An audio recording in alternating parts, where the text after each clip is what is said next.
izisulu zikhandwe ngamatshe zashona kokutholakala ngokuthi ukuzibambela umthetho kwezakhamuzi izolo ebusuku.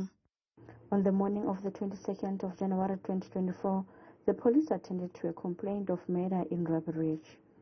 5 men were found dead. The suspicion is that they were stoned to death. The circumstances are unknown and no one has been arrested as yet.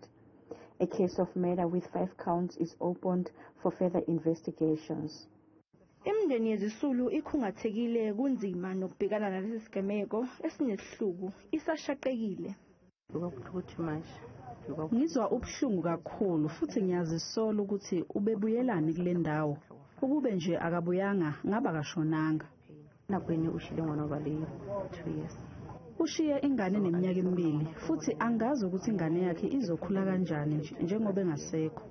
Umama wesinye sesisulu akanalo ithemba ngezobulungiswa.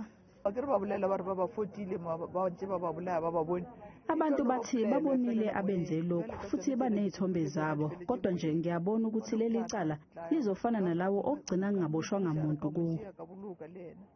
Asikahlonzwa esinye sezidumbu zabashonile. Amaphoyisa anxusa umphakathi ukuba ungazibambeli umthetho njengoba lokhu kungubugebengu.